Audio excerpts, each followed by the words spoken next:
Thanks, yeah. Okay, so I guess this is just basically my testimony of who I was, what happened, and where I am today, type of thing. I didn't have the greatest start to this life. I was born weighing a little over 2 pounds and addicted to drugs. My mother abandoned me at the hospital while I had to be in an incubator for 6 months. When my dad got out of jail, he received custody of me, and from there the chaos of my life began. I was raised around the dealing and using of drugs. I was taught a certain way of life which held ideals and morals that you probably couldn't even fathom.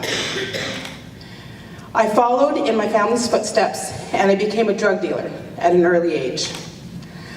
And I was so entrenched in that lifestyle and that way of life and that way of thinking, for that's all that I really knew. It was like breathing to me. I didn't know then, but looking back, I see that I was so lost, that I was so hurt, and I was so hopeless. And the only way I knew how to fill that void was with drugs and alcohol. It consumed my life, and it completely and totally consumed me. I found myself sitting in jail, awaiting trial for some pretty serious charges. When the judge slammed her gavel down and sentenced me to 6 years, and prior to this never having a speeding ticket, all I felt was numb, and I was emotionless. As I was at Surrey pre-trial waiting to go federal, I heard of this group called W2. And to be honest with you, I just wanted to get out of my jail cell. And that was the beginning of my W2 experience. And I just wanted to go visit with somebody because I absolutely had no visitors and no family and nobody who really cared. So they set me up with a visit with a wonderful lady named Grace, and I started visiting with her every single week. During her visit, she would grab my hands and she would pray with me to a God I didn't know and to a God I didn't quite believe. But those moments, I can honestly tell you, meant the extreme world to me. For it was the absolute only human contact I had with anybody. I was just so thankful for the love and the warmth of Grace. At that time, I was raped by a guard while I was in jail. And I was in segregation for over 1.5 years. And because of that, all my visits with Grace, W2, they stopped completely. And I sat in that jail cell for 23 hours of the day with no TV, no human contact, and I can honestly say that it was one of the absolute toughest times I have ever been through.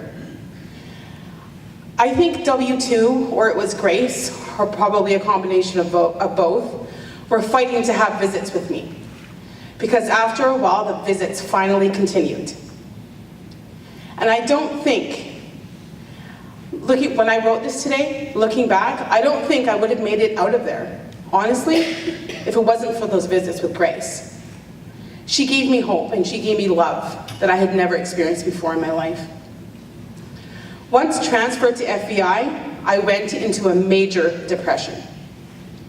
And as I sat doing my time, all I could think about was how it wasn't my fault, how it was everyone else's. If my mother hadn't done what she did, if my dad wasn't who he was, if I wasn't sexually abused, if I wasn't moved from foster home to foster home, it was everyone else's fault but mine. And I tried taking my own life, and I barely left my room. I felt not worthy, I felt like a complete failure, and that I was unwanted and completely and totally unlovable. I really did not want to live anymore. But then I was told by programs, Lucian programs actually, that there was a lady named Grace, and she wanted to see me. And once again, at the whole entire time I was at FBI, I never had one visit from anybody. But there was Grace, and there was Narisa, and the other W2s that came and that was home for me. And they never judged me, they never shook their head at me, they just simply loved me, which was completely and totally amazing, because I was not used to that. In 2011, I was released on my warrant expiry.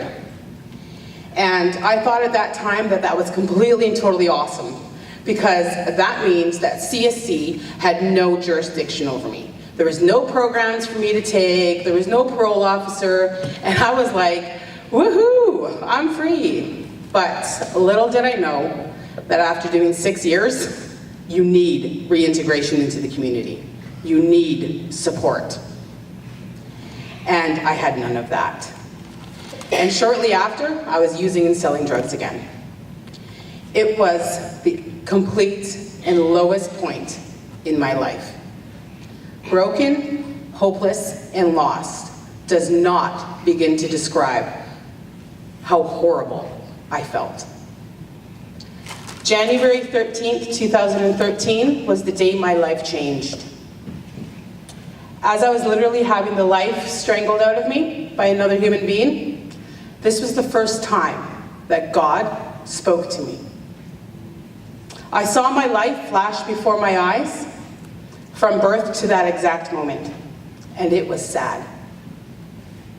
It made my soul cringe, and the only thought that came through my heart to my mind was, wow, God gave me this beautiful thing called life, and this is all that I've done with it?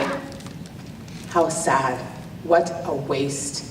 And in that exact moment, I had a feeling I had never had before in my life. I wanted to live. Not just survive, but I wanted to live. And for the first time, I prayed. And I prayed from the depths of my soul to a God I never truly believed in until that moment. And I prayed for me not to die. And all I can remember was, dear God, I want to live. Please, please let me live.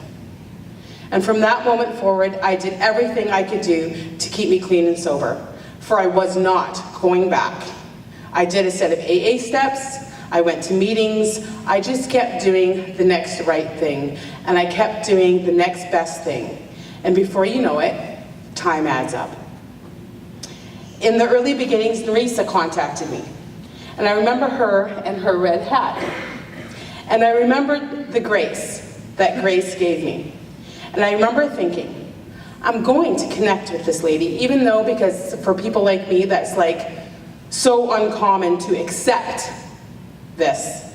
But I was going to do it. Because I was done, and I did not want to go backwards. And I didn't understand the love that Nerissa was offering, and I didn't get it, but I was going to take it. For I had nothing, and no family still. Since that day, I've had nothing but God's goodness overflow into my life. I'm almost 4 years clean and sober. I'm married. We have 2 beautiful sons.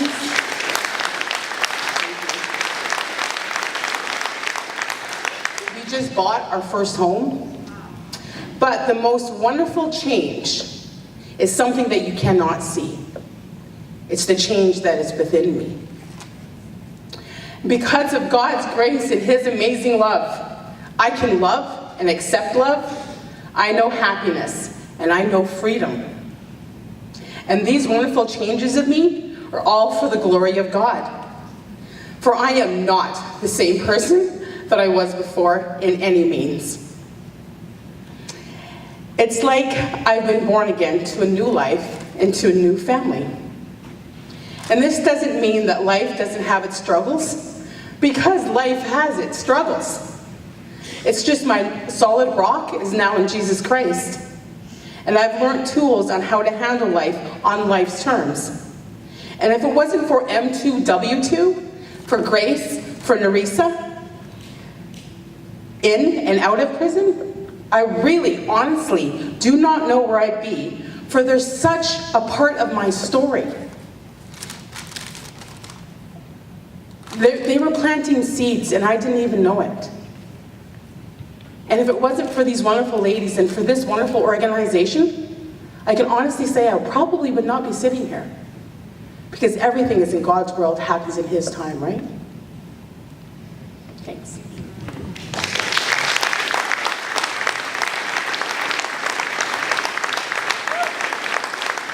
Can you just share in a few seconds, just what's your relationship today with Danielle?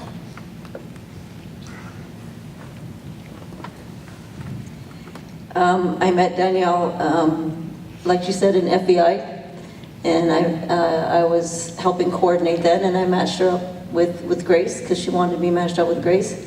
And so I met her and then after, when she got out, I am surrogate grandma to her two little boys, and surrogate mama to her and Brian. So we see each other occasionally for coffee and each other's houses, but we haven't been to the new house yet, but we will. Yeah, it's a great journey. Dear friends, this is the journey of M2W2. We cannot save the whole world. Hey, but let's do something for one person. And when we look at Danielle, when we look at Narissa, they are testimonies of God's love. But if you look around your table, you will find amazing volunteers that have similar stories. Stories of being, a bridesmaid, or buying a ring for your match so that they can get married. This is the story of M2W2. Thank you very much. Thank you so much, ladies.